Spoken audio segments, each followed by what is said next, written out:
Mhm. Kedy? Pekný Takže ja večer. vás všetkých srdečne vítam a som veľmi rada, že Martin je znova medzi nami. A presne pri takejto téme, kde podľa mňa si úplne ideálny host na to hovoriť o peniazoch, neviem, či to môžem v nahrávke povedať. Podľa nejakých prieskumov ľudia oveľa radšej hovoria o sexe ako o peniazoch a možno, že aj tak vyzerá aj naša cirkev, že sa bavíme o všelijakých rôznych veciach, ale o tom základnom, ako by cirkev mala fungovať v tomto pozemskom svete. A práve s takými pozemskými plytkými vecami ako peniaze je to niekedy namáhavé.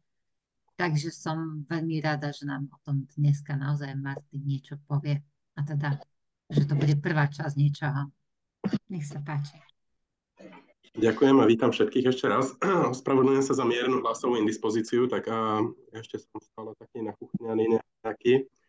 Už ma to asi mesiac drží, ale verím, že to časom nejak zvládneme. Občas si tu uchlytnem čaju. A mám pripravenú pre vás aj prezentáciu. A pre tých, ktorí ma ešte nepoznajú, a už by ste mali vidieť snáď aj moju obrazovku. Moje meno je Martin Kováč a som starokatolický kňaz. Študoval som na Evangelickej bohosloveckej fakulte v Bratislave a Husitskej teologickej fakulte v Prahe. Mám titul z evangelickej teológie, doktorát z Novej zmluvy na Evangelickej bohosloveckej fakulte a zároveň magisterský titul zo starokatolíckej teológie z Prahy a nedokončené štúdium ekumenickej teológie na Evangelickej teologickej fakulte v Prahe.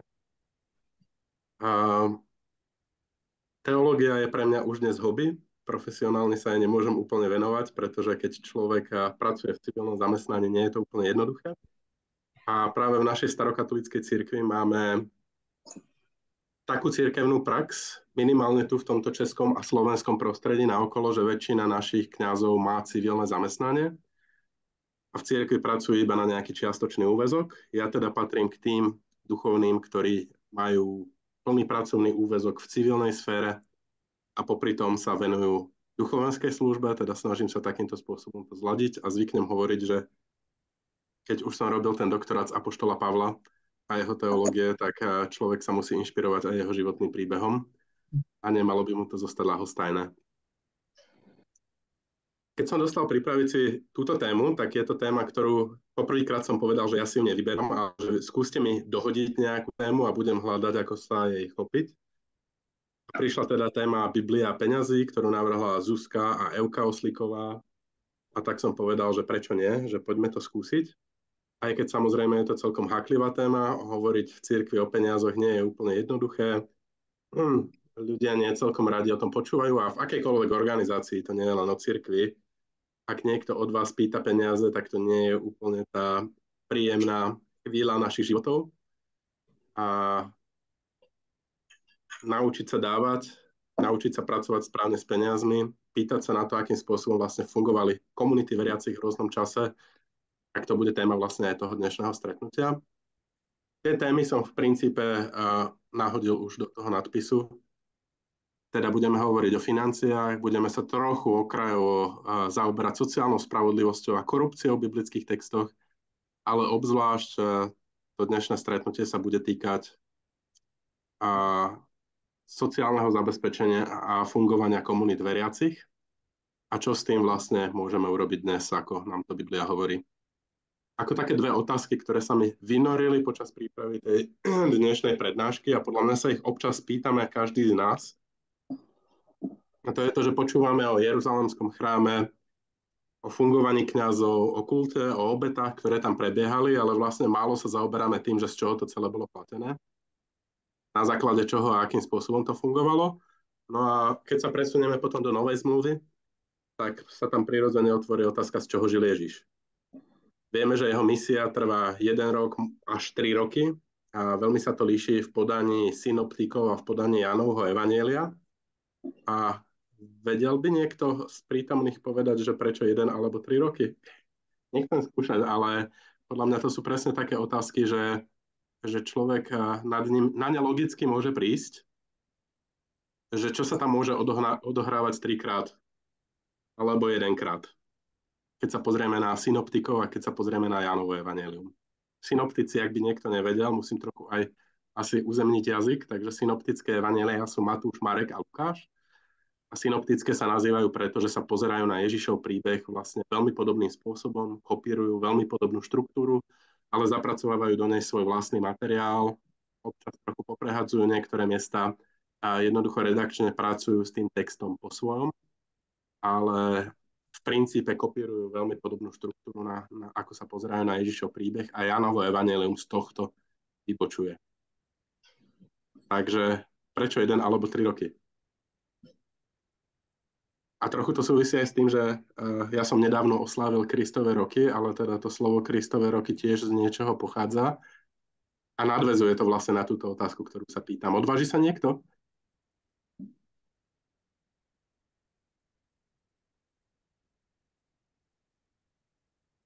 No teológovia asi sú ticho a neteológovia sa asi neopovážia. Ale kľudne môžete typovať, ak niekto viete, prosím. A kľudne môžeš aj ty, Zuzka. Neexistuje nesprávna odpoveď, nemusíte sa toho báť. Ja to viem. Aha. Tak povedz. Nech to nie je iba na mne. Možno povzbudíme a posmelíme ostatných. Pokiaľ viem, tak je to o pasche, o spomínaní paschy. Je to tak. A je to o tom, koľkokrát je vlastne v evanjeliových textoch spomenuté, že išli do Jeruzalema sláviť sviatky. A práve podľa toho je to buď 3 roky Ježišovho života, alebo 1 rok Ježišovho života. A 33 je kvôli tomu, že pri Ježišovom krste sa spomína, že mal asi 30 rokov. A k tomu počítame, že to jeho verejné pôsobenie trvalo asi 3 roky, pretože 3-krát smerovali na Veľkú noc do Jeruzalema, tak z toho vyšiel tento vek, to číslo 33, ktoré sa v ľudovej reči veľmi často používa. No ale teda, nech je to 1 rok, alebo nech sú to 3 roky, vyžadovalo to nejaké finančné zabezpečenie toho, čo sa dialo. A nemôžete len tak úplne každý z nás odísť zo zamestnania a začať chodiť po kraji a zvestovať evanjelium. Veľmi ľahko narazíte na tieto finančné limity a začnete sa pýtať, čo s tým. No, ešte zostanem trochu interaktívny na úvod, nech máme rozohrievačku, že keď sa povie peniaze v Biblii, tak by ma celkom zaujímalo, že čo vám napadne a aké biblické texty ako prvé si možno spomenieť. Skúsim ich tu aj písať, ak sa bude dať, aby sme to videli. A pokojne sa zapojte ktokoľvek. Biblia a peniaze. Obeť chudobnej vdovy.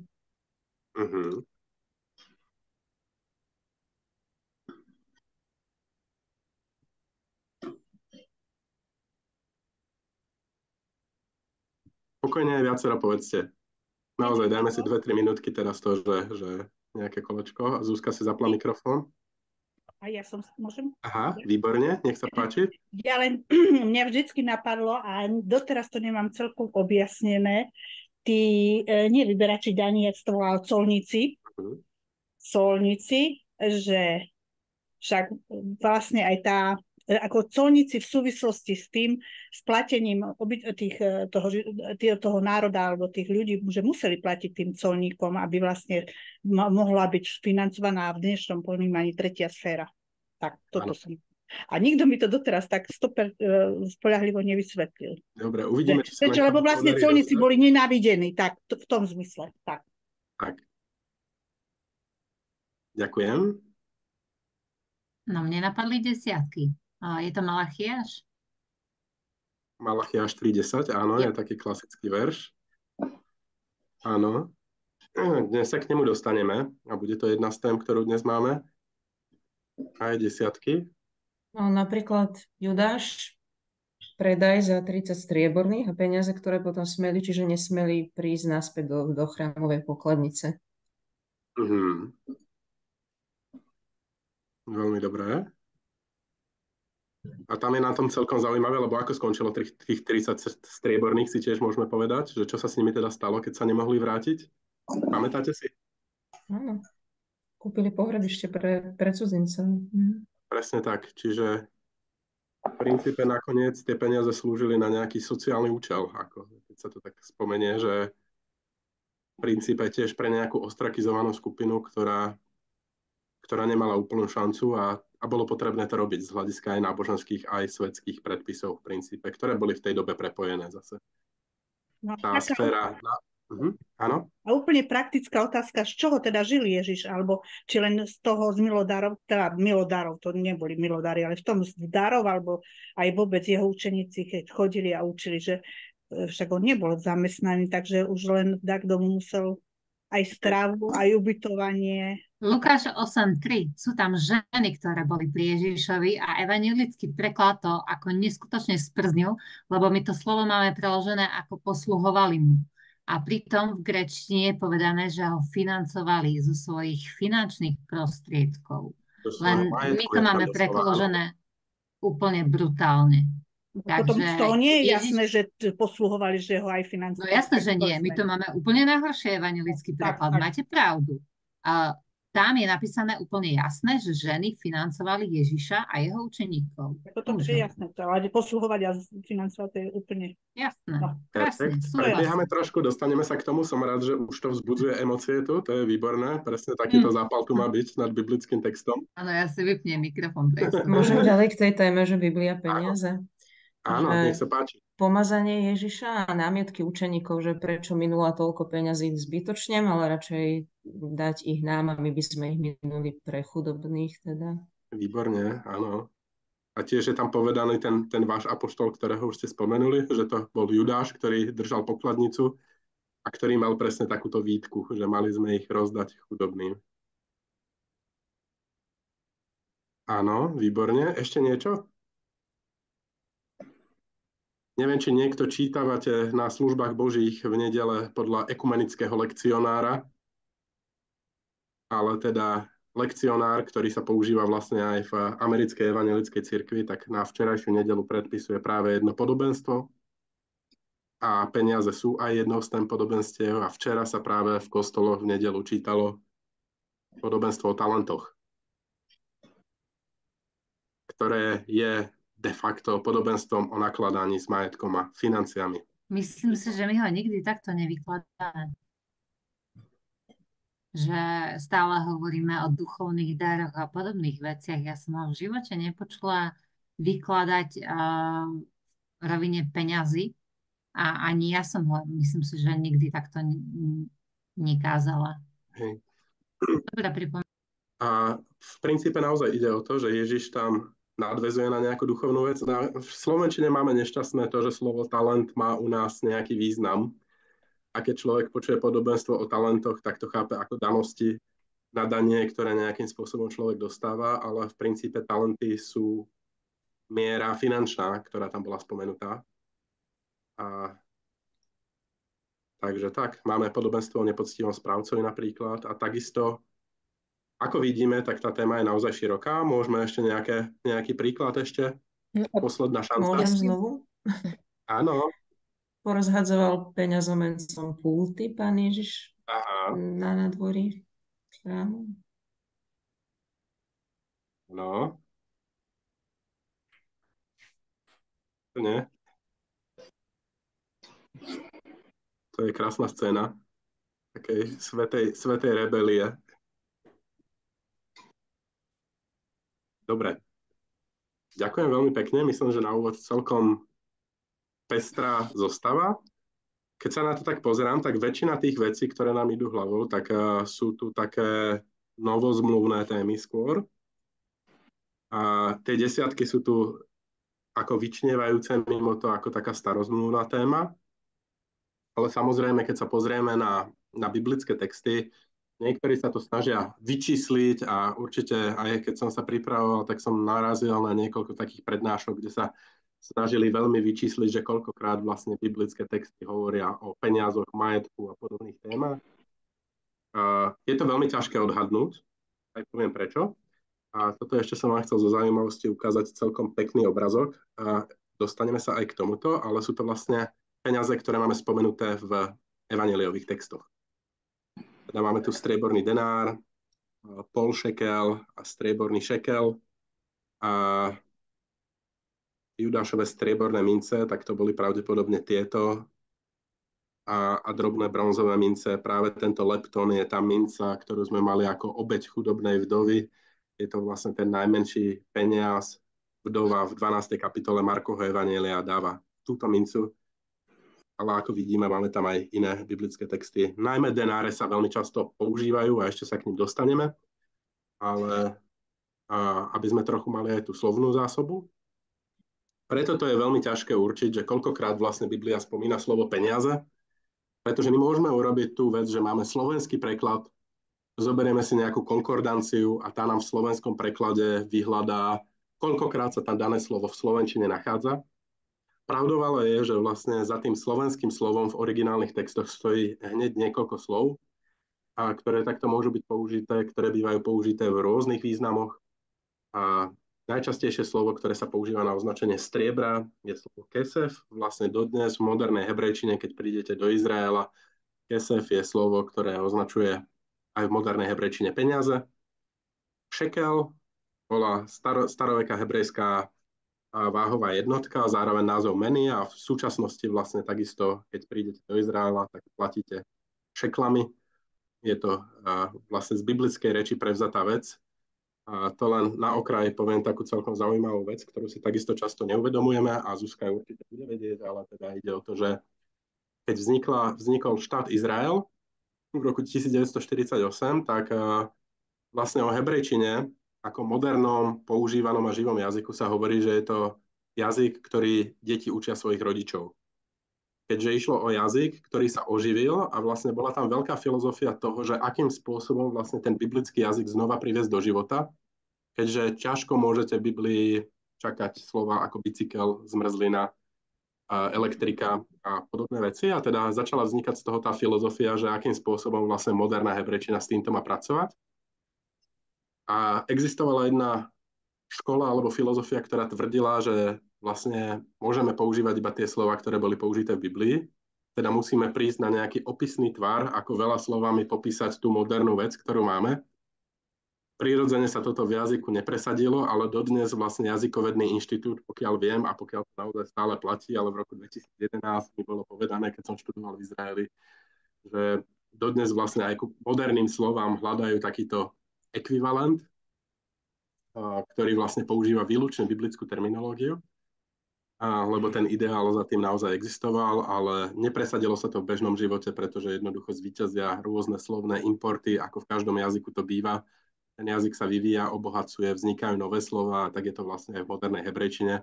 A tak pre slova ako zmrzlina, bicykel, auto, elektrina a podobné museli vzniknúť nové slova, ktoré dnes v modernej hebrejčine poznáme. Napriek tomu sú termíny, ktoré stále nadväzujú na ten biblický jazyk a pri peniazoch je to minimálne tie prvé dve slova, ktoré tam máme, sú aj v modernej hebrejčine používané na označenie peňažných mien.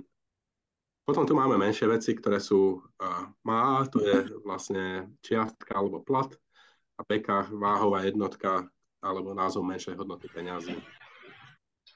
Keď prídeme k novej zmluve, tak máme tu viacero vecí, niektoré z nich už boli spomenuté predtým. A najčastejší výraz pre peniaze a taká analogia k tomu hebrejskému slovu kesef je argirion. Argirion je teda označenie striebra. Používa sa aj v súvislosti s 30 striebornými, ktoré Judáš dostal za zradu Ježiša. No a veľmi často sa používa ako menová jednotka denarion. A to bol teda antický strieborný peňaz.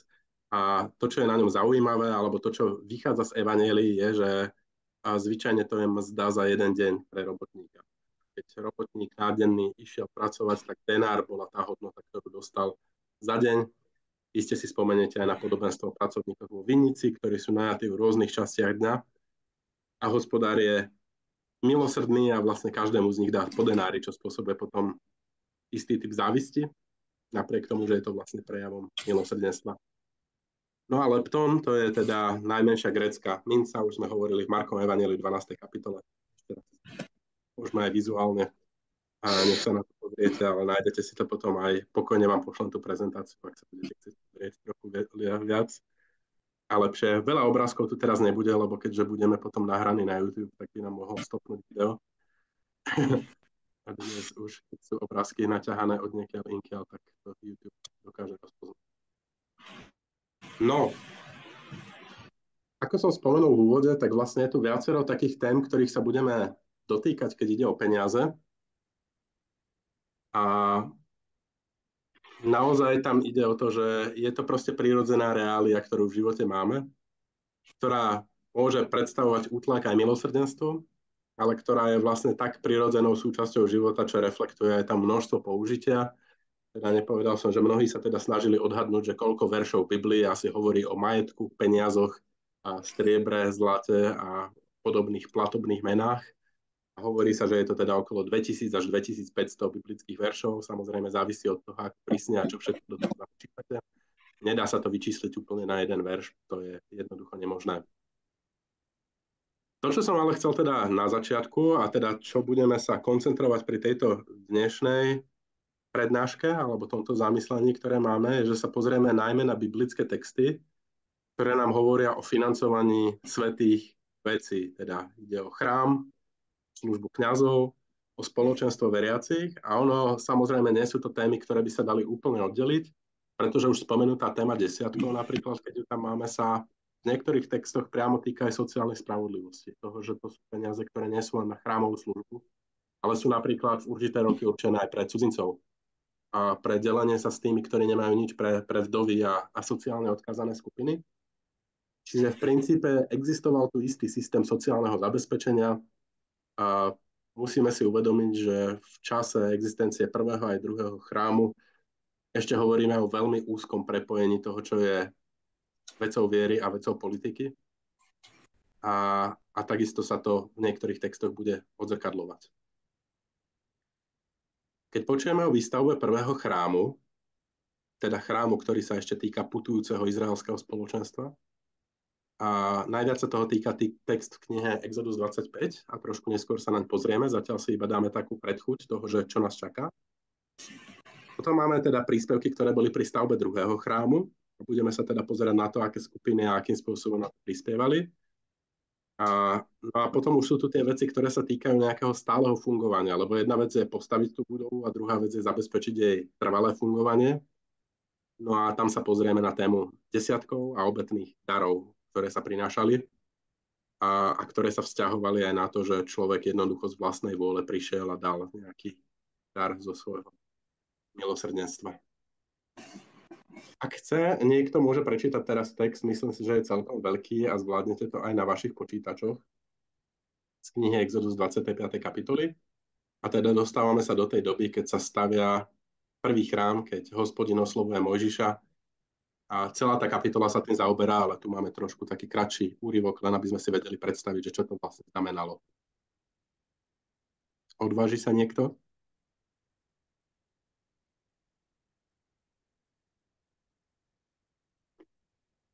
Ak nie, tak pôjdem ja. Môžem ja prečítať? Poď. Dám túto fotku tvoju na druhú stranu. Faráky zachraňujú. Ale čo si? Hospodin oslovil Mojžiša. Povedz Izraelitom, aby vybrali pre mňa príspevok. Príjmite ho od každého, kto mi ho chce dať dobrovoľne. Príjmite takéto dary. Zlato, striebro a bronz. Fialový a červený purpur. Karmazín, jemné plátno, koziu srsť, červeno sfarbené baranie a tachašové kože, akáciové drevo, olej na svietenie, balzam do oleja na pomazanie, voňavé kadidlo, onyxové kamene a iné drahokamy na výzdobu efódu a náprstníka. Nech mi urobia svätostánok, aby som mohol bývať medzi vami. Všetko urobte presne podľa toho, čo ti ukazujem, ako vzor príbytku a celého jeho zariadenia. Ďakujem veľmi pekne.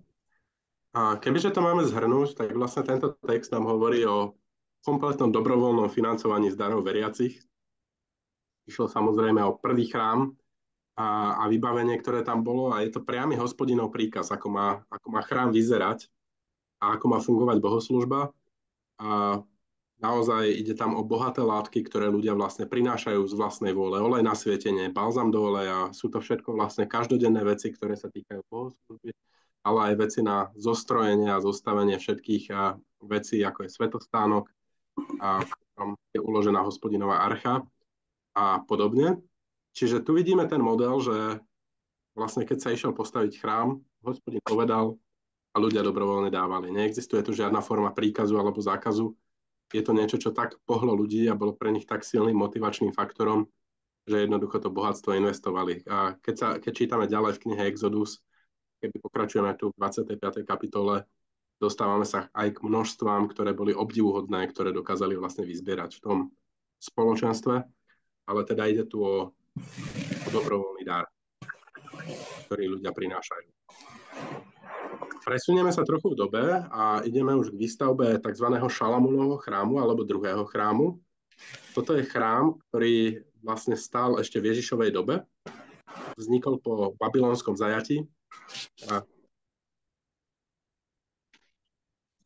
A v princípe toto je chrám, ktorý stojí až do roku 70, keď príde rímske vojsko a zničí Jeruzalém a preorie tento chrám svojim pluhom. Fotiek v súčasnosti určite poznáte Chrámovú horu a Chrámové návršie, kde zostáva iba múr nárekov, ktorému sa zbožní Židia chodia modliť. A rôzne skupiny ľudí, nie len zbožných Židov, ale aj mnohé kresťanské skupiny, ktoré sú také apokalyptické, že očakávajú druhý príchod Krista veľmi skoro, tak sa usilujú vyzbierať peniaze na to, aby chrám bol znova obnovený na tejto hore, pretože veria, že to je jedna z vecí, ktorá bude predchádzať Boží príchod. Ale teda to sú všetko exkurzy, ktoré by si zaslúžili inú prednášku a možno aj skôr religionistiku ako nejaké biblistické prednášky. Ale teda môžeme sa pozrieť aj na tento biblický text a opäť, ak sa niekto odváži prečítať, tak budem vďačný za pomoc a iný hlas. Môžem ja? No, Potom povedal kráľ Dávid celému zhromaždeniu: môj syn Šalamún je jediný, ktorého si Boh vyvolil, je neskúsený mladík. Samo dielo je však rozsiahle, lebo tá veľkolepá budova nie je určená pre človeka, ale pre Hospodina Boha.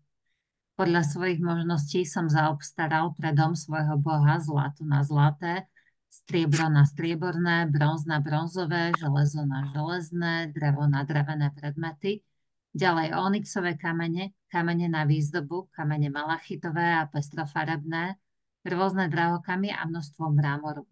Pretože mi záleží na dome svojho Boha, pridávam ešte z vlastného majetku zlato a striebro pre dom svojho Boha, ako doplnok k tomu všetkému, čo som už zaobstaral pre svätyňu. 3000 talentov zlata ofírskej akosti, 7000 talentov pretaveného striebra na obloženie stien miestností, zlato na zlaté, striebro na strieborné predmety a pre rôznu prácu umelcov. Kto by chcel ochotne niečo obetovať Hospodinovi. Predáci rodín a izraelských kmeňov, tisícnici, stotníci i kráľovskí úradníci prispeli svojimi milodármi. Na účely Božieho domu darovali 5000 talentov zlata, 10 000 darejkov, 10 000 talentov striebra, 18 000 talentov bronzu a 100 000 talentov železa. Kto mal nejaké drahokamy, daroval ich na poklad Hospodinov do rúk Geršonovca Jechiela. Ľud sa radoval z ich milodárov, lebo z celého srdca ochotne obetovali Hospodinovi. Ba i kráľ Dávid sa nesmierne radoval. Ďakujem veľmi pekne, takže vlastne veľmi podobná situácia, ale v niečom je už trochu odlišná. Hovorí nám už o monarchickom zriadení, kde sú panovníci, ktorí obetujú veľa zo svojich vlastných peňazí a sú tu akoby dvojzdrojové financovanie. Na jednej strane je to panovník, ktorý dá veľkú časť toho majetku, ktorý do toho ide, a na druhej strane sú tu dary ľudí. Teda akoby sme tu mali dvojzdrojové financovanie a až by sme mohli povedať, že štátno-mocenské a potom nejakých mecenášov, ktorí stoja dole. A je to celkom zaujímavé, lebo tento model pretrváva naozaj v mnohých monarchických režimoch vlastne veľmi dlhú dobu. A to, čo tu ale môžeme vidieť, je, že vlastne Bohu patrí to najlepšie. Keď počujeme tie miery, nám už veľa toho asi nehovoria. Museli by sme pozerať do vysvetliviek vzadu v biblických textoch, ale sú to naozaj obrovské množstva zlata, striebra a drahých kameňov a podobných vecí, ktoré boli použité na výstavbu chrámu. Naozaj sa to považovalo za veľkolepú stavbu. tohto sveta. A ako vidíme, tak naozaj je tam táto dvojaká vec, že na jednej strane stoja ľudia, ktorí dávajú zo svojho, ale panovníkov príspevok je takisto. Dá sa tam možno vyčísliť aj tá miera, keď si pozriete, koľko darovali ľudia, koľko sa vyzbieralo od ľudí a koľko sa vyzbieralo od panovníka, tak si môžete aj pomerať to, že aké tie množstvá boli. No a dostávame sa ešte aj k jednej téme, a to je téma vlastne toho dlhodobého fungovania. Vraciame sa do 5 kníh Mojžišových, teda do času, ktorý je naozaj ten najranejší, času prvého chrámu, kde počúvame vlastne texty o desiatkoch. To je celkom zaujímavé a už tu bolo vlastne spomenuté asi krátko naznačené a v tých predchádzajúcich slajdoch a mohli ste si to tam všimnúť, že úplne prvýkrát o desiatkoch viete, kde počujeme? Všimol si to tam niekto? Áno, Zuzka kýve hlavou, možno aj iné pozorné oči si všimli. Ale teda poprvýkrát sa úplne desiatky spomínajú ešte v príbehu pravca Abrahama. A je to pri jeho stretnutí s Melchizedechom, ktorému odovzdáva desiatky zo všetkého, čo mal.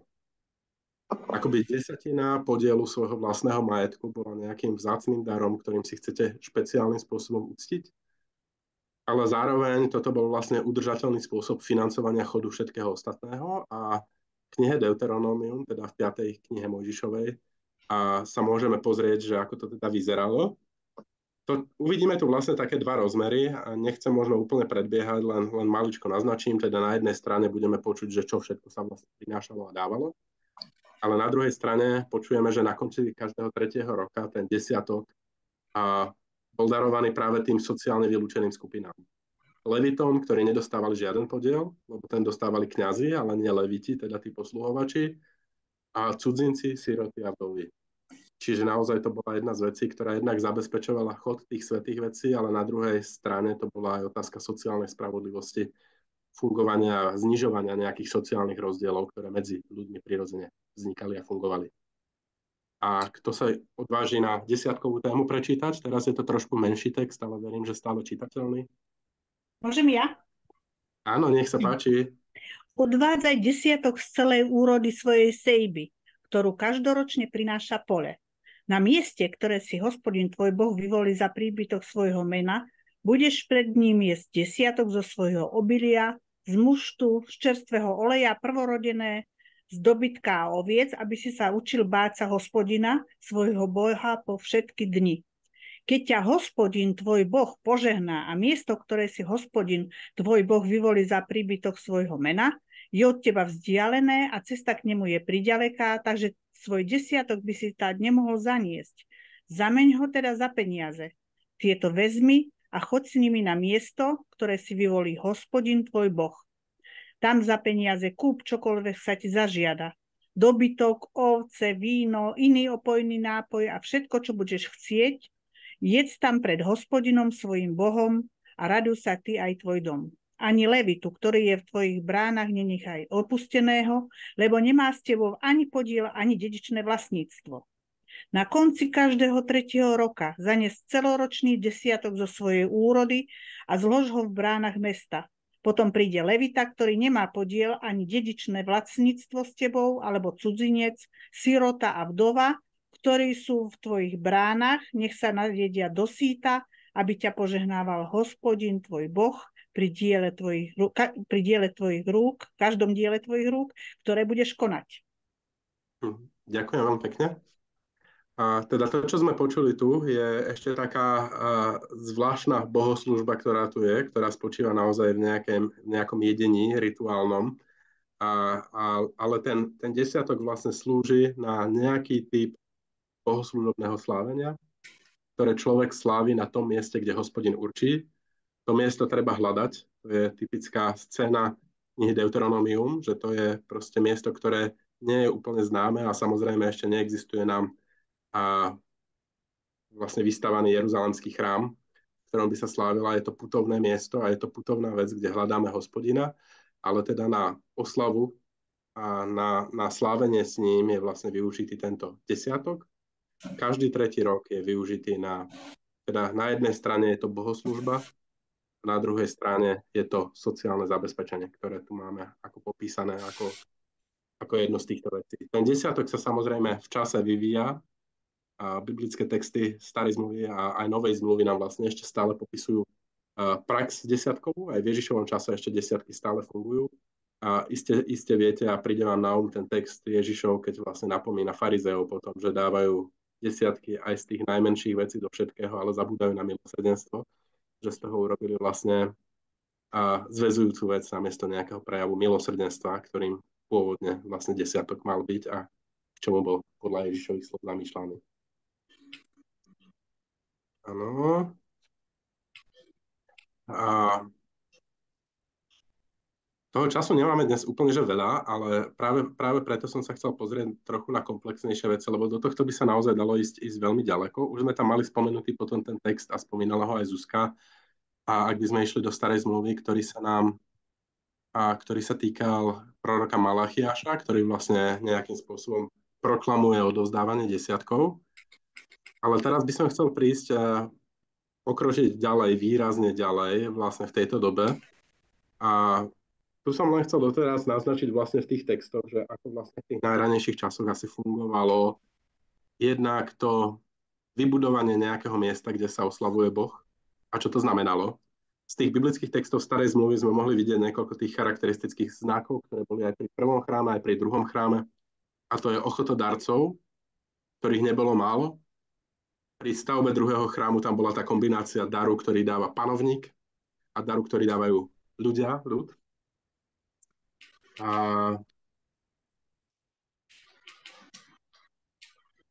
to, čo je tam ešte druhá vec, a ktorá je za tým, je teda táto výstavba toho chrámu a chrámového miesta, ktoré má naozaj spĺňať to najlepšie.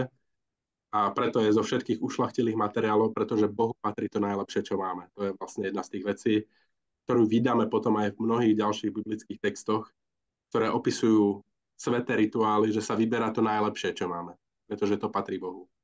Vyberá sa najlepšie kozla alebo ovca zo svojho stáda. A vyberá sa to najlepšie z úrody, pretože to patrí Bohu. A keď je mu to odovzdané, má to priniesť požehnanie. To je v princípe to základné desiatkové chápanie, ktoré tam máme. A je to duchovný význam, ale má to vlastne aj sociálny rozmer, ktorý je na druhej strane. A desiatky sa vlastne stávajú akýmsi spôsobom trvalej udržateľnosti tej bohoslúžby, toho, čo sa deje vlastne každý rok. Je to spojené vlastne s procesom, ktorý sa deje cez rok v prírode a ten proces vlastne veľmi silne potom ovplyvňuje aj ten náboženský svet a náboženský život. Keďže téma sa ale týka celej Biblie, presunul by som sa teraz tematicky trochu k inej veci a to sú tie otázky, ktoré boli spomenuté na úvod. Teda mali sme starozmluvnú spôsob financovania chrámu a spôsob financovania bohoslúžieb. Na druhej strane tu teraz sa pozrieme na chvíľu do novej zmluvy a skúsime sa zodpovedať teda tú otázku, že z čoho žil Ježiš, ako on fungoval a ako vlastne asi bola financovaná tá jeho služba. A na úvod tá smutná informácia, ktorú tam máte hneď v prvom riadku. V tej novej zmluve nemáme vlastne úplne jasne povedané, že aké bolo Ježišovo povolanie, alebo teda ako si on zarobil na svoju službu. Sú tam isté náznaky, ako vidíme v tej 6. kapitole Markovho evanjelia, kde je povedané, nie je to tesár, syn Márie, a brat Jakuba, Jozefa, Júdu a tak ďalej. O Jozefovi sa takisto traduje teda to, že on sám bol tesárom a že Ježiš bol teda synom tesára Jozefa, ako hovorí iný z biblických textov. Čiže jedna z tých prírodzených vecí, ktorá sa nám tu vyjavuje, je, že nasledoval vlastne v duchu typických židovských mužov, ktorí zvyčajne nasledovali povolanie svojho otca. A nasledoval teda šlapaje Jozefa z Nazareta. A pravdepodobne, alebo teda jedna z tých teórií, ktorú nemôžeme nejakým spôsobom viac dokázať, je, že si zarobil na svoju službu sám, že si na ňu odkladal peniaze a že tieto peniaze potom investoval do toho intenzívneho roku alebo 3 rokov, kedy žil vlastne na divoko ako potulný kazateľ. A musíme povedať, že vlastne v tom Markovom evanjeliu to máme veľmi silne reflektované, lebo tam máme ten príbeh, ako za Ježišom prichádza jeho matka a jeho bratia a hovoria, že sa pomiatol. Na začiatku jeho verejnej služby hovoria, že sa vlastne zbláznil a je to možno spojené presne s týmto, že opúšťa svoje zamestnanie a nastupuje na úlohu nejakého putovného kazateľa, ktorý začína chodiť po mestách a dedinách a zvestovať evanjelium. To vidíme potom aj v Lukášovom evanjeliu a Lukášovo evanjelium je veľmi špecifické, pretože ono nám trochu odhaluje také sociálne témy iným spôsobom, oveľa viac akcentuje práve úlohu žien a tú rolu financovania Ježišovej služby, presne ako už bolo v úvode povedané, vlastne situuje do rúk žien, ktoré chodili okolo neho, sprevádzali ho a poskytovali mu svoj majetok, aby financovali teda jeho službu. Lukášovo evanjelium 8. kapitola 1. až 3. verš.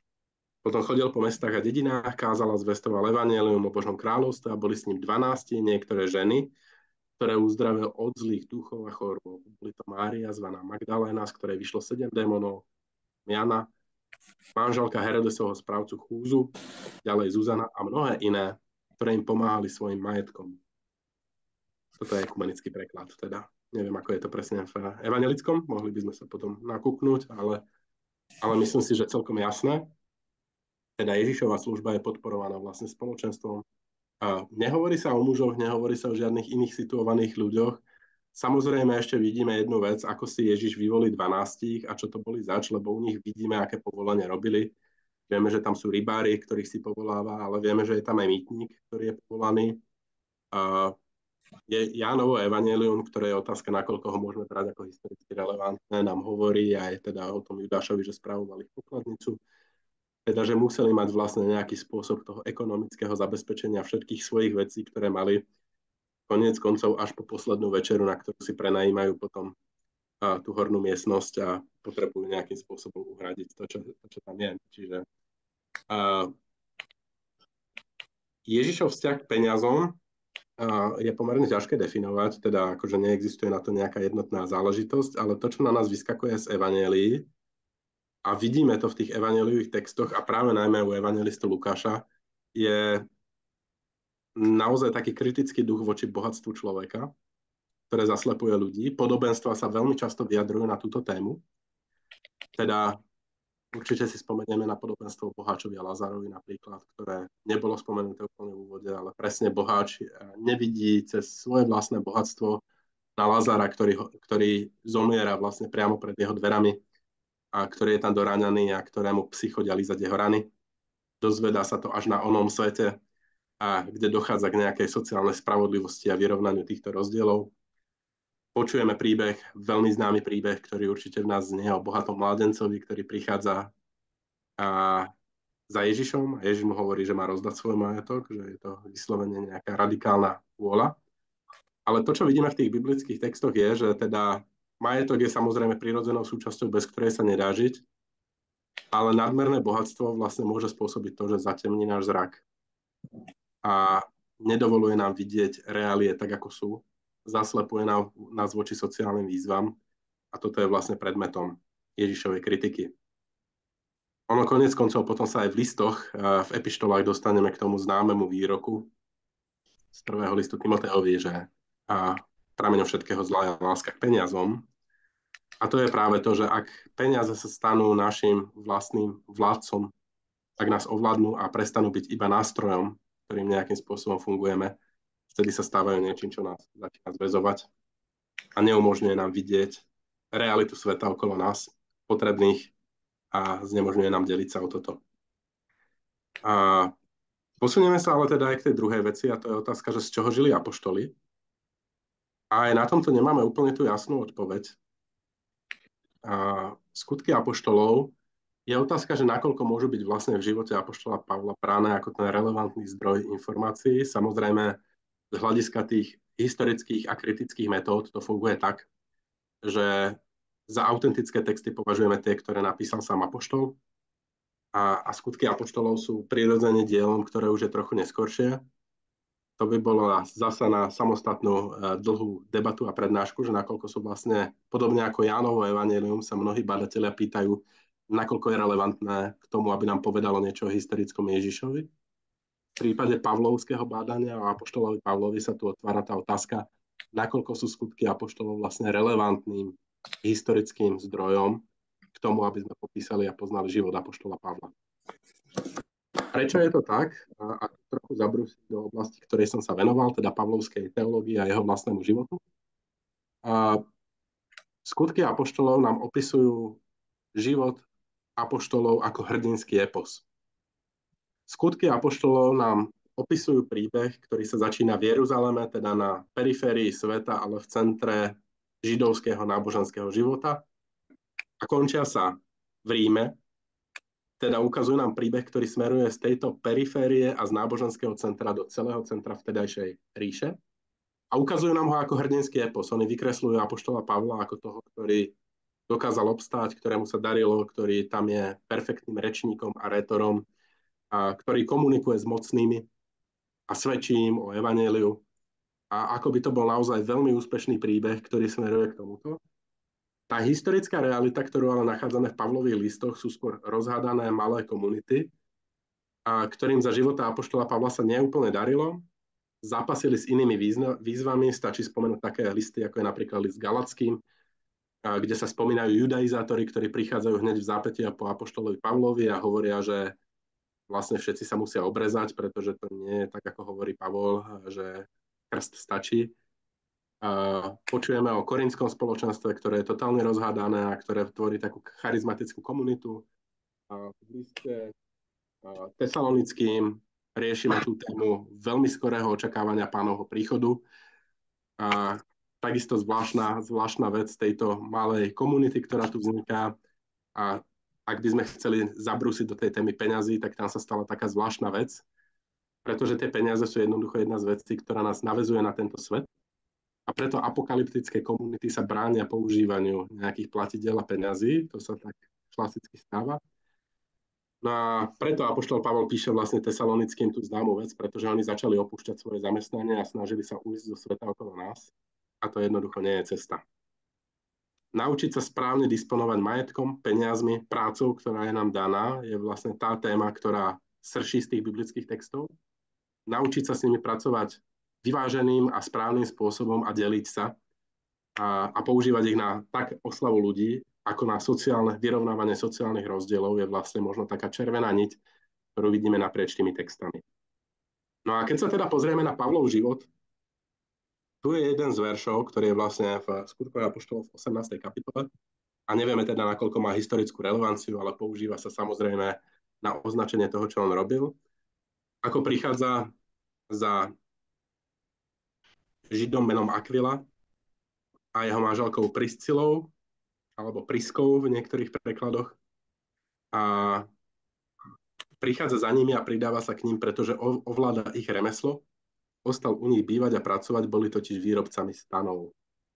Z tohto sa stáva taká archetypálna vec. To, čo ale počujeme aj v Pavlových listoch a na čo viackrát nadväzuje, hoci citáty tu momentálne nemá v prezentácii povyberané, je, že na svoju misiu si zarába vlastnými rukami. Často spomína tému, že si nechceli nič zobrať, pretože evanjelium zvestovali zadarmo. Všetko, čo je zadarmo, ale niečo stojí, to sa hovorí až vlastne do súčasnosti a za kvalitu sa platí a teda je otázka, ako to bolo a od toho sa odvíja veľká historická pravdepodobnosť z tohto, že apoštol Pavol mal svoje civilné zamestnanie, ktorým žil a ktorým si zarábal vlastne na svoju vlastnú misijnú činnosť a misijnú službu, ktorá bola veľmi rýchla a precestoval značnú časť vtedy známeho sveta až naozaj do toho hlavného mesta, kde je historickým otáznikom, že či vlastne do Ríma dorazila alebo nie. Tak. Čo s tým dnes? Ja som len chcel otvoriť túto tému ešte trošku ďalej, lebo už sa, dostávame trošku časového sklzu. A je to naozaj trochu z rýchlika. Uvedomujem si, že proste to bolo také selektívne vybranie niektorých tém a niektorých veršov a také pričuchnutie k tomu. A naozaj do každej z tých tém by sa dalo ísť proste veľmi do hĺbky. Už len kebyže si zoberieme desiatky, tak proste je to téma, ktorá sa nám vyvíja naprieč celou starou zmluvou a podobne. No ale vybral som túto kampaň, ktorú má dnes Českobratská cirkev evanjelická, pretože si myslím, že aj to je tá téma, s ktorou som bol oslovený pre túto prednášku. A to sú vlastne súčasné diskusie o tom, ako financovať sveté veci, ako ufinancovať spoločenstvo a ako ho urobiť slobodným a pre jeho službu, ktorú vlastne vo svete dnes okolo seba musí mať. A Českobratská cirkev evanjelická v súčasnosti, ako iste viete, tak v Čechách dochádza k systému odluky cirkvi od štátu a v princípe ten model, ktorým boli financované cirkvi v našom geografickom priestore, sa najmä od roku 1948, keď nastúpil komunistický režim a k moci a prijal zákon o hospodárskom zabezpečení cirkvi, tak vlastne hovoril to, že štát preberá na seba túto zodpovednosť a vlastne financuje cirkev, čo sa využívalo zároveň ako nástroj neslobody, pretože iba ten, kto dostal štátny súhlas, ekonomický súhlas a v podstate pracovný súhlas na to, aby pracoval ako duchovný, mohol ako duchovný slúžiť. Ak tento súhlas nedostal, tak to bol vlastne nástroj útlaku náboženského a neslobody a nemohol vlastne v cirkevnom prostredí pracovať. Toto je model, ktorý pretrval aj po roku 90 a v súčasnosti sa v Česku rieši iným spôsobom ako na Slovensku. Ak trochu sledujete českú situáciu, tak vlastne už niekoľko rokov v Čechách dochádza k tomu, že postupne sa znižuje tá štátna dotácia, ktorú cirkvi dostávajú o 5% každým rokom, až smeruje k tomu, že okolo roku 2030 príde na nulu a bude tu otázka, akým spôsobom vlastne cirkev financovať ďalej. Je to veľká diskusia naprieč českými cirkvami a preto som chcel poukázať aj na tú aktuálnosť toho, že to biblické svedectvo sa nás týka aj dnes a je pre nás aktuálnou výzvou, kde sa môžeme pozrieť na rôzne modely fungovania a rôzne modely tohto zabezpečenia. Ani v biblických časoch to nebolo jednotné, ako sme videli, niečo bolo financované z priamych darov veriacich a bolo to na nich odkázané. Existoval systém desiatkov, ktorý zabezpečoval istú finančnú a trvalú udržateľnosť bohoslúžieb, ale existoval aj významný podiel príspevku panovníkov. Otázka je potom, že na čom vlastne stála cirkev a rané kresťanstvo. A tu sa takisto opäť dostávame k téme bohatých rodov a domov, ktoré sa nechávajú pokrstiť. A je to veľmi pravdepodobné, že toto je vlastne jedna z tých tém, ktorú riešime aj pri vzniku evanjelií, že dovoliť si napísať knihu, to bola jednoducho majetková vec. Napísať evanjelium ako spis bola obrovská výzva vtedajších čias, pretože kniha bola mimoriadne drahá záležitosť. A mať niekoho, kto je schopný to zapísať relevantným spôsobom, je proste mimoriadne nákladné. Čiže aj tu hovoríme o tom, že vlastne rozšírenie kresťanstva naozaj potom bolo odkázané na to, aby sa dokázalo ufinancovať a dokázalo osloviť aj tie komunity, ktoré už boli majetnejšie, dokázali zabezpečiť jednak dom pre slávenie bohoslúžieb, čo bol typický model, o ktorom počujeme z Pavlových listov, a následne ale takisto aj takú vec, ako je napísanie knihy a spisu. K čomu smerujeme dnes? A je tu samozrejme viacero modelov, o ktorých môžeme diskutovať. A Českobratská cirkev evanjelická už vydelila 10 2 a zostala pri 5% z čistého príjmu, a ku ktorým povzbudzujú dnes veriacich. A takto vypočítali, že to by mohol byť jeden z tých trvale udržateľných spôsobov fungovania. Ale samozrejme iste aj v ECO na Slovensku a v ďalších cirkvách dnes existuje táto diskusia a bude stále viac a viac relevantnou a v tom poslaní, ktoré cirkev má plniť dnes. A nechávam to možno ako tému na diskusiu, ale týmto by som pre dnešok skončil. Verím, že k tej téme sa ešte nejakým iným spôsobom a možno viac do hĺbky vrátime. Pretože ako hovorím, že teraz to bol proste taký ten globálny pohľad a z rýchlika. Ale možno môžeme potom hľadať tú cestu, ako sa pozrieť na nejaké konkrétne sondy do tých hĺbších tém, ktoré sme tu dnes načrtli, lebo tie sa dajú rozobrať samostatne v starej aj v novej zmluve a dá sa hľadať cestu a inšpiráciu pre to, ako by sme mohli fungovať dnes. Tak zatiaľ ďakujem za pozornosť a otváram diskusiu. Martin, ak by si mohol na začiatok povedať, ako fungujete v cirkvi vy a prečo tak fungujete a ako to vlastne vzniklo, alebo či je to trvalo udržateľné, napríklad, to by ma tiež zaujímalo. V Slovensku, akože starokatolícke cirkvi tiež majú tento model nastavený rôzne v rôznych krajinách, pretože on je kultúrno-spoločensky podmienený. Čiže nie je to tak úplne samozrejmé.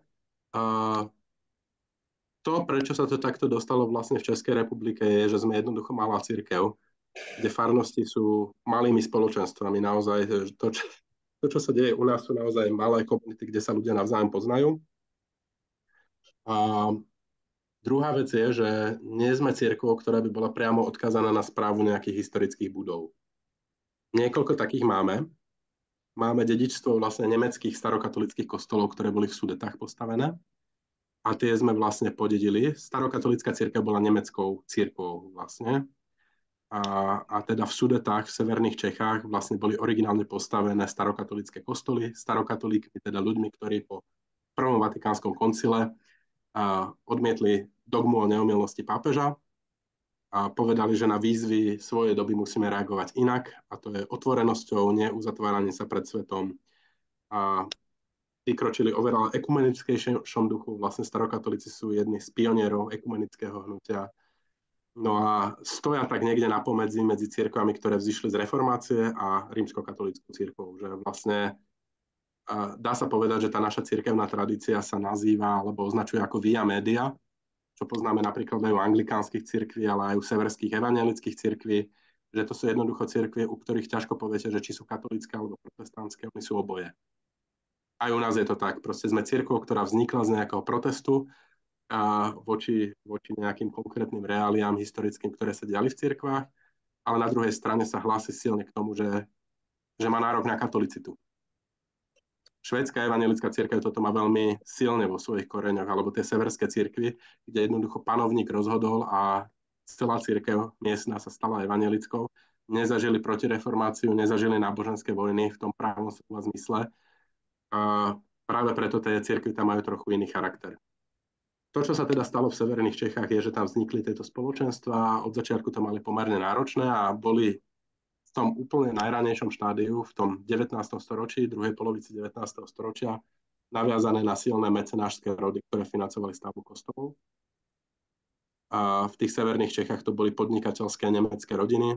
Napríklad málo ľudí vie, že rodina Svarovský, ktorý poznáme ako Svarovský kryštál, tak bola starokatolícka rodina z Jablonce nad Nisou. A financovanie tamojšieho starokatolického kostola vlastne z veľkej časti financovala táto sklárska rodina veľká. A druhá vec, ktorá sa potom stala, že po druhej svetovej vojne boli Nemci odsunutí zo Sudet, z tohto územia, ale kým nemecká evangelická cirkev augsburského vyznania, nemecká luteránska cirkev vlastne v severných Čechách bola zrušená, keďže bola 100% nemecká, starokatolícka cirkev nebola zrušená, keďže mala malú časť českých národnostňou a jazykom českých veriacich. A títo vlastne prevzali túto štruktúru po odsunutých Nemcoch, ich kostoly, o ktoré sa naďalej starali, aj keď tam bolo minimum českých hovoriacich veriacich. Čiže to bola úplne iná doba, do ktorej sa dostali. Koniec koncov veľmi podobnú situáciu máme na Slovensku, veď otázka nemeckého cirkevného majetku je aj otázkou ECAU na Slovensku. A aj tie v súčasnosti bohatšie zbory vlastne z veľkej časti ťažia takisto aj z nemeckého dedičstva, čo bola určite otázka cirkevných reštitúcií a toho, že či vlastne tento majetok právne prináleží tejto cirkvi. Nemecká evangelická cirkev, pokiaľ viem a pokiaľ ja mám tie správne informácie, tak sa vtedy prihlásila k tomu, že vlastne tento majetok chce, aby dostala ECAU na Slovensku do svojich rúk. A to bolo vlastne veľmi silným momentom toho, prečo ho mohla reštituovať, hoci historicky vlastne právne patril inej entite, a to bola nemecká evangelická cirkev, ktorá bola vlastnou štruktúrou. No, toto je jedna z tých vecí. Teda, a tá druhá vec je, že za komunistického režimu samozrejme všetkých cirkví, vrátane starokatolíckej cirkvi, sa dotknulo štátne financovanie. A porevolučná história ale je iná tým, že my sme misijná cirkev, ktorá začala vznikať vlastne aj v malých oblastiach, kde predtým nemala kostoly, kde nefungovali spoločenstva, kde ich bolo potrebné založiť a boli to vždy malé komunity. No a veľmi prirodzene teda nebolo z čoho platiť duchovných.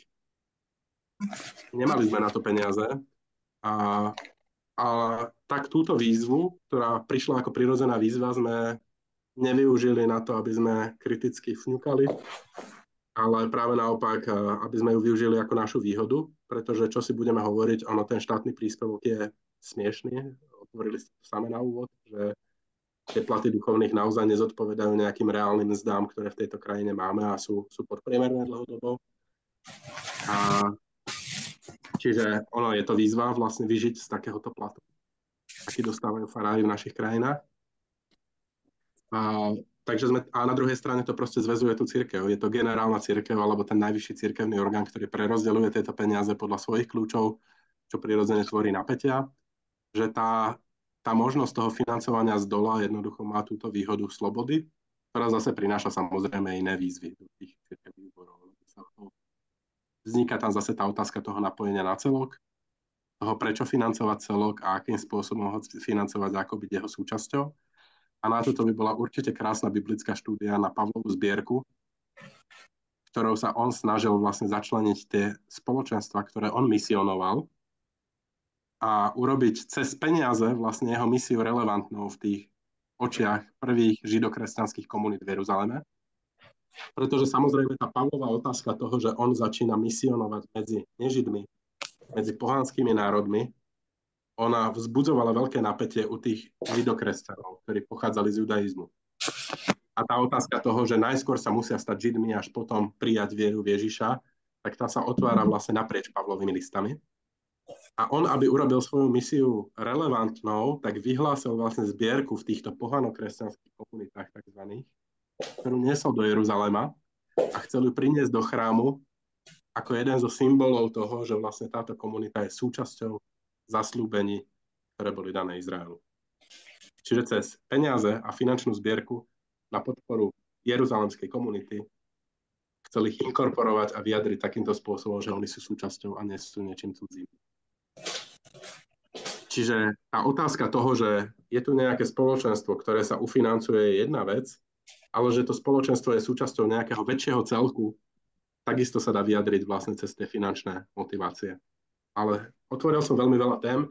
Tá realita je taká, že proste svet a naše reálne situácie a reálne možnosti nás dostali vlastne do toho, že sme museli nejakým spôsobom nájsť model fungovania. Ten model fungovania v Českej republike spočíva v tom, že väčšina duchovných tam má veľmi malý plat od cirkvi za vedenie bohoslúžieb a biblických hodín štandardne, ale sú tam aj duchovní, ktorí to principiálne odmietajú a žijú čisto zo svojej mzdy a civilného zamestnania. A ukazuje sa to ako veľmi inšpirujúci a zaujímavý model, kde popri sebe fungujú. A máme teda aj plnoúväzkových duchovných, to tiež musím povedať. Tí sú v tých miestach, kde sú práve historické kostoly.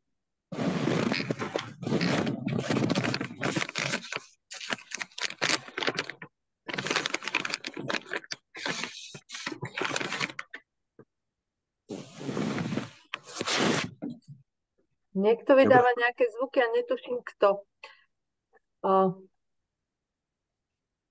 Tak toto urobím.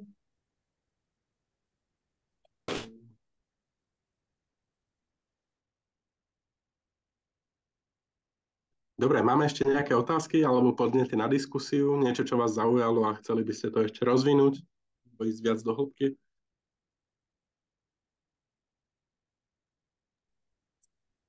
Nevieme, kto je pripojený, ak to len počúva popri niečom inom, ale sú tu nejaké otázky v čete, nie? Či už je tu niečo napísané? Rozlúčenie iba myslím. Teraz som pozeral. Dobre.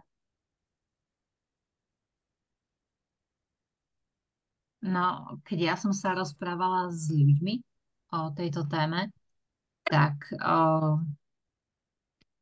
ja momentálne nie som financovaná cirkvou a robím veľa. Nedá sa to úplne tak veľmi dokonale zladiť. Na druhej strane myslím si, že keď farári sú od konca školy v kuse v tej cirkvi, tak sa stráca nejaký ten kontakt s realitou. A prichádza taký ten postoj, že máš pocit, že všetci ťa musia počúvať na slovo, lebo si farár. A to je možno, že už taká asi automatická deformácia, ale vidím to ako pozitívnu vec, že farári, teraz je ich viac v cirkvi, ktorí odchádzajú napríklad zo služby na chvíľu a potom sa vrátia. Aký ty máš na to pohľad zvonku? Určite máš na to nejaký názor?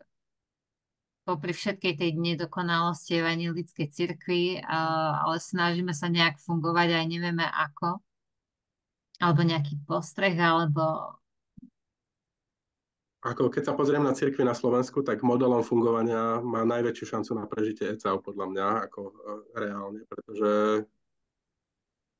podobne ako to vidím v Českobratskej cirkvi evanjelickej v Čechách, lebo ten demokratický spôsob fungovania cirkvi farárov s normálnymi rodinami a ktorí môžu mať zamestnanie teoreticky, pretože neslúžia úplne každý deň ako v katolíckej cirkvi, alebo majú nejaký duálny režim, že čiastočne sú financovaní cirkvou a čiastočne sú zamestnaní niekde inde. A môže byť funkčným modelom pre ECAU, že Počujeme sa? Asi som vypadol. Počujeme sa? Počujeme.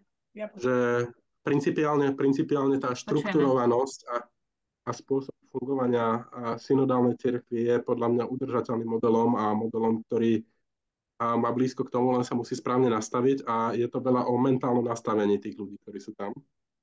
A jasné, že to bude potrebné transformovať, lebo tie financie, ktoré idú do cirkvi od štátu, tak na jednej strane sú to naozaj malé peniaze, že ono, keď sa to prerátá na reálne čísla, tak to nie je zase tak veľká čiastka.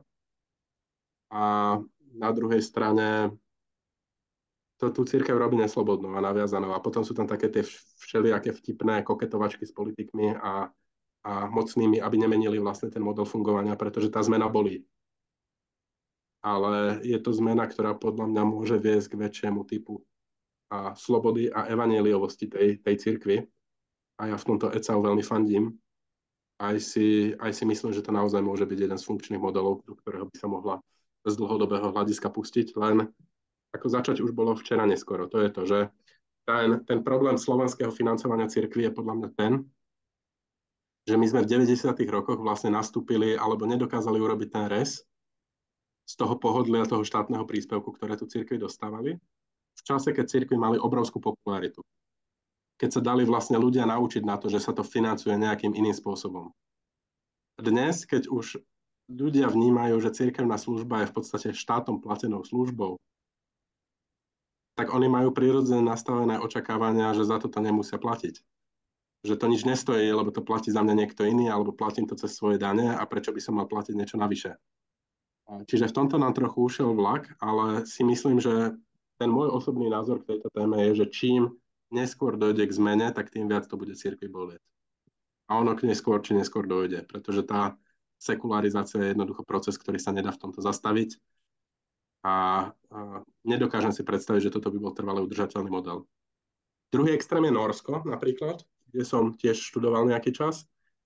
A tam štát teda hojne financuje cirkvi a cirkevné spoločenstva.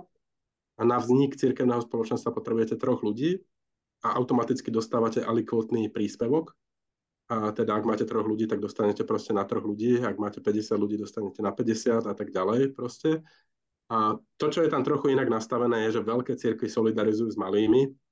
Teda napríklad vo Švédsku, švédska cirkev zase v týchto severských krajinách povedala, že ona chce odluku cirkvi od štátu finančnú, ale nechce ju pre tie malé cirkvi, pretože pre nich by to mohlo byť likvidačné. Chce ju pre seba. Mnohí si tiež tých svojich katolíkov chovajú ako proste takú exotické zvieratko, nie? Oni sú takí... A v Norsku je taká jak si to povedať? V Norsku je špecifická vec, že tam rímskokatolícka cirkev mala obrovský korupčný škandál, pretože tam urobili takú vec, že oslovská diecéza, rímskokatolícky arcibiskup diecézy prikázal svojim pracovníkom, aby zobrali telefónne zoznamy a keďže sa im nehlásili ľudia dobrovoľne a nevyplňali tie prihlášky, lebo nerozumeli tomu norskému systému a tak ďalej, tak povedal, že nech vypisujú z telefónnych zoznamov všetky poľsky a hispánsky znejúce mená. Nahlasujú ich vlastne ako členov rímskokatolíckej cirkvi. No problém bol potom, že vlastne v registroch rímskokatolíckej cirkvi sa našla jedna ateistická aktivistka poľského pôvodu ako členka rímskokatolíckej cirkvi. A bol z toho obrovitánsky škandál, že naozaj tam bol súd s oslovskou diecézou, dostali veľmi vysoké pokuty a museli vrácať tie peniaze. Lebo toto bolo, no ale teda vedie to aj k takýmto zaujímavým historkám. Určite, kto chce, tak ten si dohľadá. A tá realita je, že proste tá cirkev je naozaj slobodným priestorom vtedy, ak sa dokáže sama ufinancovať. Ak tam vstupujú nejaké iné externé faktory a externality, ktoré do toho dávajú svoje vlastné peniaze, ten človek sa nejakým spôsobom stáva na tom závislým a nie je to potom jednoduché. Do toho trošku potrebujem vstúpiť, lebo rozumiem tomu princípu, aj si myslím, že je správne, že cirkev má byť samofinancovaná, ale nemyslím si, že až taká veľká sloboda prichádza, pretože pokiaľ nie je financovaná jednou organizáciou, tak je financovaná druhou a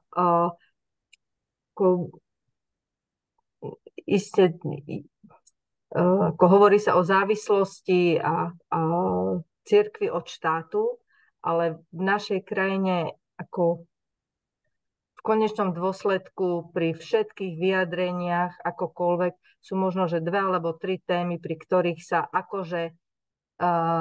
akože zohľadňuje kresťanský náhľad, ale inak cirkev má 0 vplyv, že 0 a mínus. To nie je tak, že by v tejto krajine cirkev ovplyvňovala zásadné rozhodnutia alebo čokoľvek, čo sa deje v politike. A vyrušujem, keď to niekto tak deklaruje, lebo si nemyslím, že to tak je. A za tie peniaze jednoducho, ktoré prichádzajú, ako podlizovať sa štátu za tie peniaze, ktoré prichádzajú, tak to sa môže slabomyselný. Lebo to je naozaj, je to nízka suma. A cirkvi majú na starosti strašne veľa všelijakého majetku, ktoré sa musia starať a ktoré naozaj podedili a dostávajú len polená pod nohy. A nemá to kto financovať.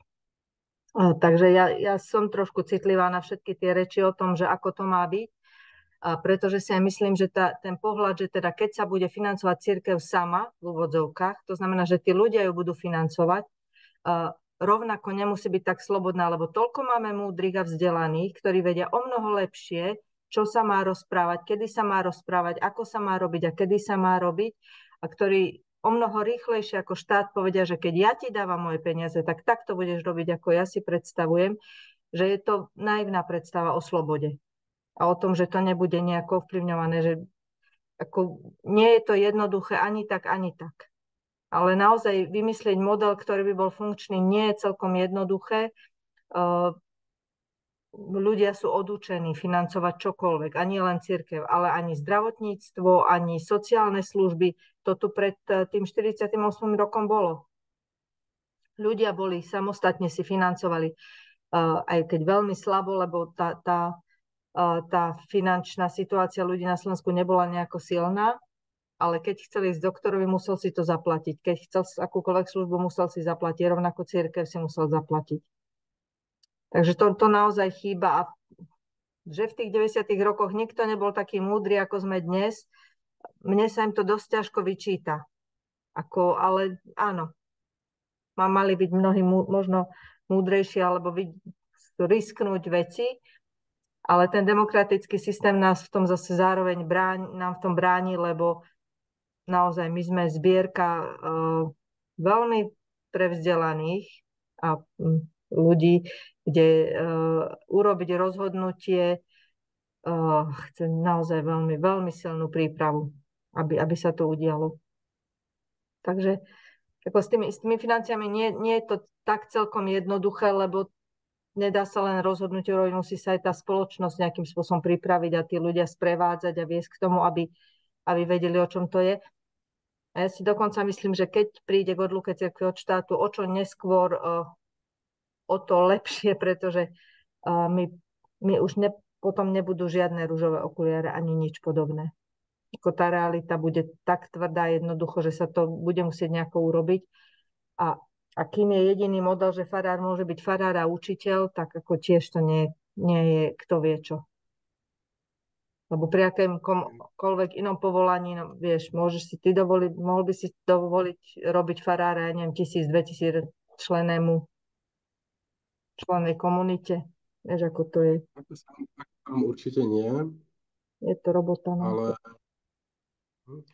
Ale je to celkom zaujímavé, že mení to samozrejme aj model toho chápania farárskej služby a iných, že pozrite sa na ČCE, proste to je ďaleko menšia cirkev.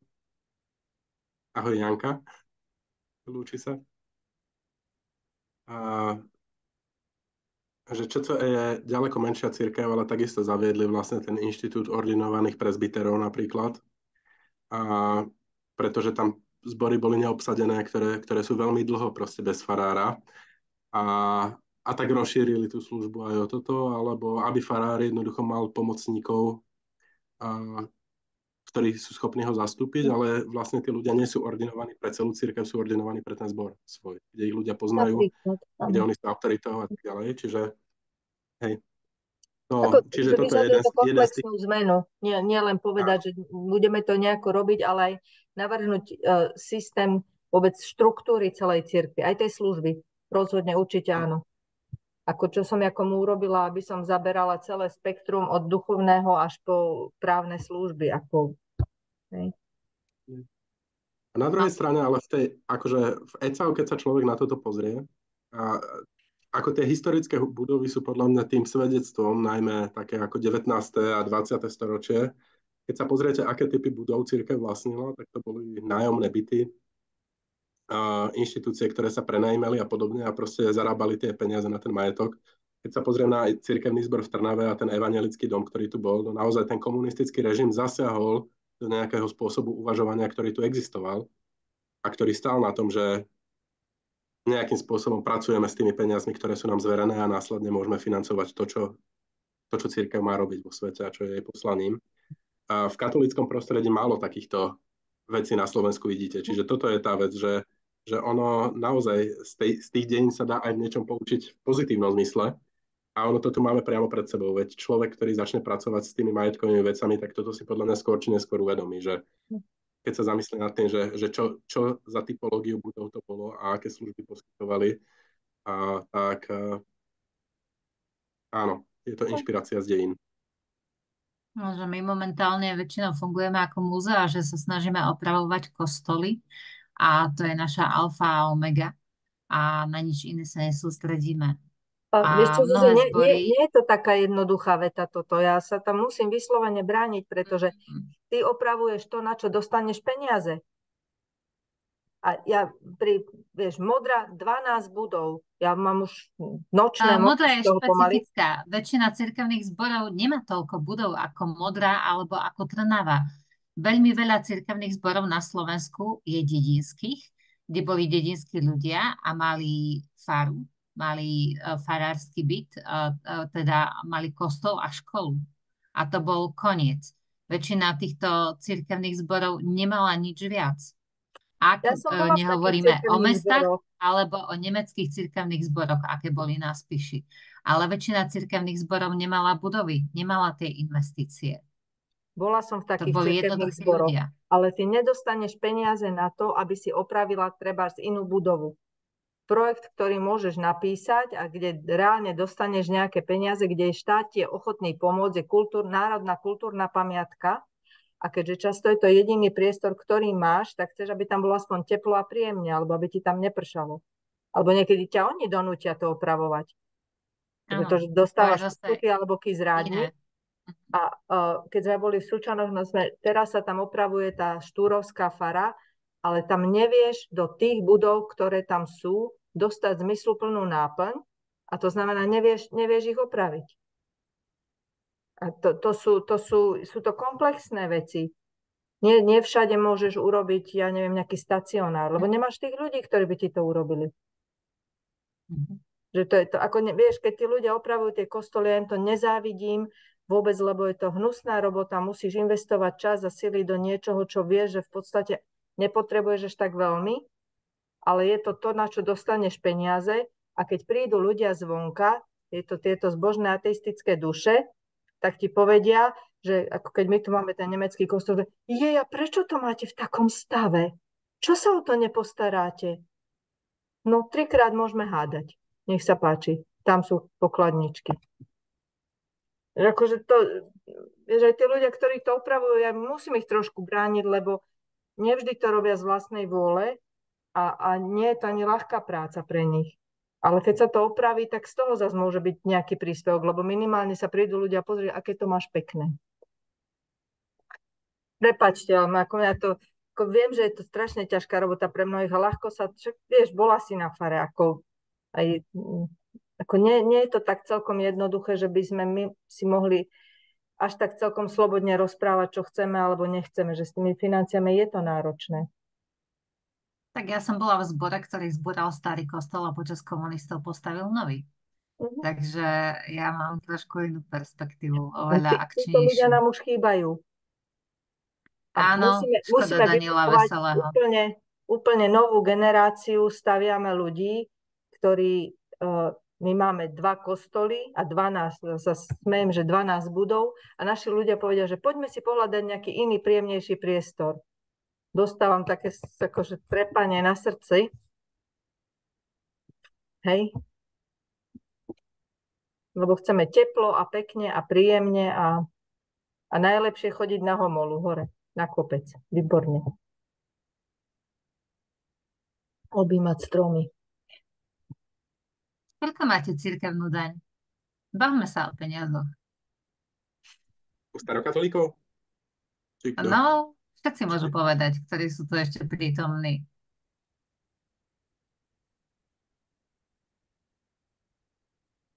My máme teraz 20 eur na rok. My máme 30. Prešové. My v Kalinove 12.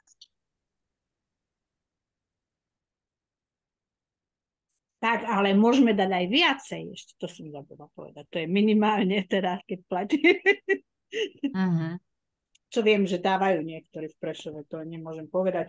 A v Prešove, keď sme už pri tom, tak ešte poviem, že tu sa podarilo, ale to s pomocou, ja neviem, akých fondov vybudovať, však to určite viete, tam ten dom Elim, dom ako seniorov Elim, kde je proste aj denný stacionár, ale hlavne pre seniorov, proste ako keby dom dôchodcov, ale teraz sa to volá dom seniorov, už funguje, takže to je, ja považujem toto za malý zázrak, skutočne. A to, ale tak, jak už žijú ešte takí ľudia, ale žijú aj z tých mladších. Je to napríklad toto osobná zásluha nášho brata biskupa Petra Mihoča, to je proste vedel vyhecovať aj ostatných k tomu, čo aj dobrovoľníkov, však aj pri tej výstavbe, aj pri upratovaní, potom pri tej prevádzke, pri začatí aspoň prevádzke, a funguje to už. Tak, nie, myslím určite, ja som presvedčená. Ja som totiž to tam tiež bola ako jeden dobrovoľník upratovať a tak ďalej. To nie preto ja hovorím, že je o mne, ale proste to považujem za malý zázrak a prikláňam sa k tomu, že také niečo vybudovať. No to nebolo, to je z bývalého, tam bol predtým čo tam bol, také, nie internát, taký dievčenský, ale nie dievčenský internát, domov mládeže, tak, tam bol domov mládeže, ale ten majetok patril evangelickej cirkvi, sa to podarilo proste získať naspäť a spraviť z toho dom seniorov. A ďalej pokračuje ešte tam také nádvorie a ešte ďalší byt a tak ďalej. Tak, to som nechcela. Takže 20, 30, 12. My máme prevzatý režim Českej cirkvi, v podstate, čo robíme na Slovensku, a ten je aktuálne 1% z čistého príjmu mesačne, a ako trvalý príkaz v princípe. Väčšinou to posielajú rodiny spolu a neplatia ho úplne všetci, lebo to je to dôrazné odporúčanie, ale teda nie je to niečo proste úplne automatické. Ale v princípe, akože toto bol pre nás prvý krok, keď v Čechách práve zaviedli ten systém odluky. A teda minimálne v Českej cirkvi vidím, že je vôľa toho, aby sa postupne dvíhal. Ale tak naozaj budú na to cirkvi existenčne odkázané. To je realita. Takže keď zarábaš 1500 mesačne, 15 eur, ale mesačne ide. Tak. Nie ročne, ale mesačne. Tak. To je podstatne viac ako akákoľvek naša cirkevná daň. No, to áno, ale my máme dobre. napríklad rodiny, ktoré nám prispievajú mesačne. Nie je to ešte nie je to akože masovka, ale sú také cirkevné zbory a sú takí cirkevníci viacerí. A ono je to zase tak, že ľudia sú ochotní prispievať na kvázi projekt, na niečo, čo sa akože reálne v rámci nejakej služby cirkevnej objavuje. Naozaj nie sú schopní celkom zatiaľ prispievať na to, ako povedal Martin, že normálna bežná prevádzka.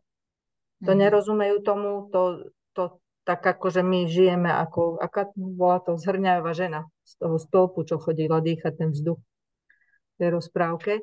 Aj elektriku, evidentne aj plyn, aj všetko. Ale dá sa o tom rozprávať.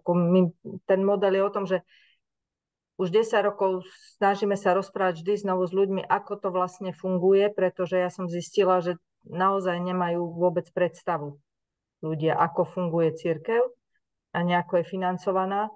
A keďže o tom 10 rokov rozprávame konfirmandom, tak mám nádej, že za 10 rokov viacerí budú tušiť, že pokiaľ tú cirkev chcú mať, tak tak musia nad tým rozmýšľať, ako to má byť financované. Ale keď napríklad povieme projekt, práca s deťmi, alebo zvony, alebo ja neviem, niečo, čokoľvek, či už je to stavebná práca alebo duchovná práca, vie sa na určitý projekt vedia prispieť, vedia aj krátkodobo, aj dlhodobo prispievať, ale musí to byť projekt a musí to byť k tomu omáčka, ako teraz ideme začať taký projekt, že nie že vianočné darčeky, lebo to ma vyrušuje, ale vymýšľame s Vagusom narodeninové darčeky pre ľudí, ktorých majú v sprevádzanom bývaní.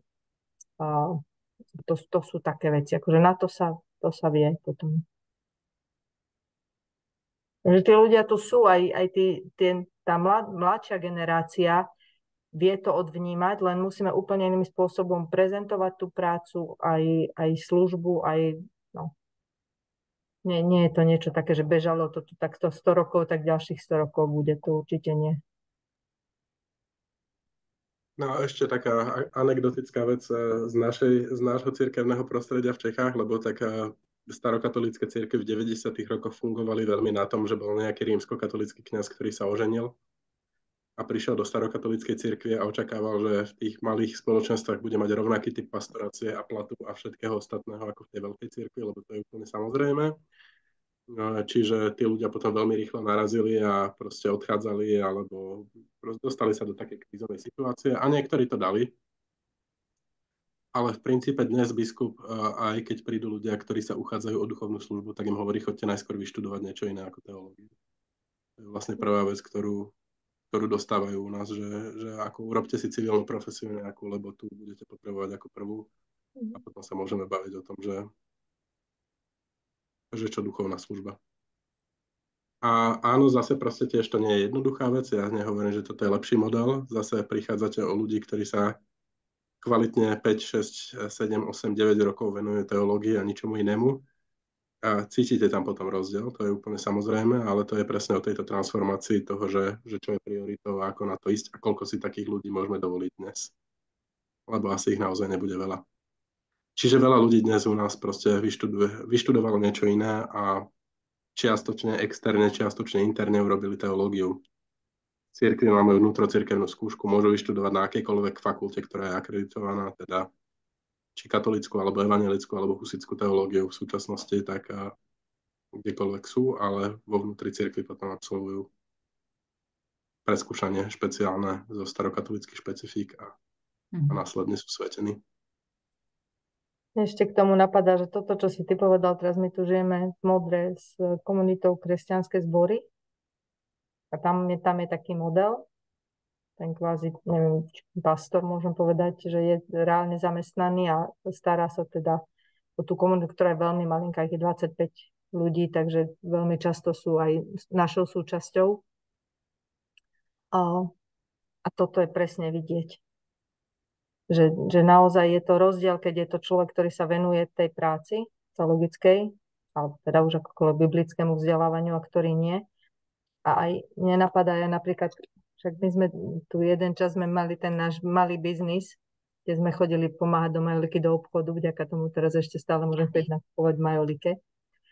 Ale a naši ľudia napríklad, a dokonca aj ľudia, ktorí nie sú súčasťou cirkvi, keď poviem, že by som išla robiť niečo iné, aby som sa im venovala, ale v mojom voľnom čase, tak ako to v žiadnom prípade. Ako platiť ma nebudú, ale robiť inde nesmiem. Lebo sa očakáva, že ja tu budem pristať pri dverách a kedykoľvek, ktokoľvek zazvoní, ja som k dispozícii. Som zvonil, neboli ste doma. Dobre. Že sú to takéto drobnosti ešte k tomu, že tí ľudia na jednej strane síce akože povedia, že má to byť inak, ale na druhej strane vyžadujú, to sú tie stáročné návyky, že toto je môj človek a tuto má byť a má byť mne k dispozícii. No a zase príklad z Norska, iba ešte krátke, tak rozprával som sa s tou biskupkou Kari Vajteberg Oslovskou a teda prebrali sme aj toto, že ako u nich fungujú farári a fary a tak ďalej. A oni pred pár rokmi prešli na ten režim, že farári už nebývajú na farách. A to je akože veľký zlomový moment tiež norskej cirkvi, že vlastne farári si odišli do súkromného bývania a na hypotéku alebo do podnájmu a tak ďalej a majú ale bezpečný priestor a je tam oveľa väčší. V Norsku sa farárovanie oveľa viac už dnes rieši ako pracovnoprávny proces normálne. Majú hiringové oddelenia, ktoré hľadajú ľudí, ktorí by mohli byť farármi. A majú, keďže pracujú v nedeľu, tak majú príplatok za prácu v nedeľu, samozrejme. Lebo to je nedeľná práca a predsa len sú to ľudia s rodinou a to nie je automatická záležitosť. A tak ďalej, že proste tam to poňali úplne z hľadiska sekulárneho práva v podstate ako zamestnanie, ktoré ten človek vykonáva, kde sa od neho niečo očakáva a má ten bezpečný priestor, lebo tá fara je fakt v tomto akože zvláštny priestor, kde vás vždy nájdu a musíte byť stále k dispozícii a neexistuje súkromný a pracovný čas. To je pravda, to len musíš vedieť zorganizovať. Ale áno, je to verejný dom, ale mne je to aj smiešne, lebo toto, čo hovoríš, ja som teraz párkrát navrhla v Modre, že však veď pôjdeme chceme prebudovať tú budovu, v ktorej žijeme na zborový dom a že teda treba iné bývanie. Hovorím, však pôjdeme niekde do Čížaku. To v žiadnom prípade, ako nás nechcú z fary ani pustiť. Úplne je to smiešne, lebo... Len to je to, že ja som bola najprv v Austrálii a potom v Norsku, keď môj austrálsky farár odchádzal do dôchodku a riešil v zakristii s manželom jednej cirkevničky nehnuteľnosti a že išiel si kupovať niečo vlastné, lebo mal vlastný dom, ktorý bol mimo fary a platila mu to cirkev. A keď som počula tie pálky, akom rozpočte sa on pohybuje, tak som pochopila, že to je úplne, ale úplne iný svet ako náš finančne. A potom to isté som počula v Norsku, keď odchádzala tam Kristín do dôchodku, tak viem, aké sú tam ceny nehnuteľnosti, viem, čo si ona mohla dovoliť a viem aj ja, aj keby som mala 5-krát zvýšený plat na Slovensku ako farárka, tak proste nedoskočím do takej výšky, ani zďaleka. Takže to sú len také pragmatické veci, že oni majú pred sebou vyhliadku pokojného dôchodku, keď si budú môcť dovoliť bývanie, kúrenie, lieky a také tie veci. A naši farári ani barz nie. Už teda nehovorím za seba. Ako si to ktorí vedia zariadiť. Ale u nás je tá štátoprávna legislatíva je tak celá nastavená divoko pri mnohých iných ďalších veciach. A pri dedičstvách, ako je to tu. Ako to je jedna z tých vecí. Pre mňa toto je porovnávať sa s krajinami, ktoré sú stáročne, historicky inak budované a vychovávané. Je pre mňa náročné, lebo neviem, máme možno takú predstavu, že Slovensko si stále myslím, že nám aspoň 300 rokov treba na to, aby sme ešte mali bol tu naozaj národ samostatný. Je to do veľkej miery aj tým, že nie len farári sú na tom tak biedne. Ako tá celá spoločnosť je na tom pomerne biedne. A sú aj krajiny, kde je to teda podstatne ešte horšie na tomto svete a zase nie je ich tak málo. Vysokoškolsky vzdelaných ľudí zarába viac ako farári, prevažná väčšina. A problém je ten, že Austrália nie je historicky, kto vie kde. Oni ešte sú tak zadubení, že nemajú v evanjelickej cirkvi ordináciu žien. Prosím ťa, oni sa boja tam všetkého. Ale namiesto pavúkov sa boja žien v cirkvi. Štátny systém, ale vieš, legislatívny systém je iný. Však u nás si pozri právo vôbec. Právny systém, právny štát, čak to je sranda. Dobre. Inak navrhujem túto debatu, lebo ja si myslím, že viacerým napadnú praktické veci uzavrieť pre tento raz a nechať ju teda na ten marec. A myslím si, že ešte budeme mať veľa nápadov a podnetov k tejto téme. Takže ak ešte niekto nemá už nič také nakoniec. Ja ďakujem, Martin, za naozaj taký výborný prierez a prehľad a inšpiráciu k premýšľaniu aj vôbec k rozprávaniu o tejto téme, lebo naozaj je nám potrebné o tom rozprávať a naučiť sa o tom rozprávať nejakým spôsobom. A týmto ti aj slavnostne odovzdávam určite informáciu o tom, že v Modre veľmi po tebe túžia a chcú ťa vidieť naživo, takže niekedy sa možno aj tak stretneme a možno aj k takejto téme. Ďakujem veľmi za seba. Ja ďakujem. Ďakujeme veľmi pekne, Martin, naozaj. Ďakujem za pozvanie, diskusiu a aj všetkým za účasť, že ste si našli takto večer čas. Tiež to nie je samozrejmosť. A my to potom nahráme a dáme na YouTube. Dobre, ja teraz vypnem a poprosím Zuzi, keď to budeš potom robiť, tak ako aby sa to Jasné, správne zostriham. rozstrihalo.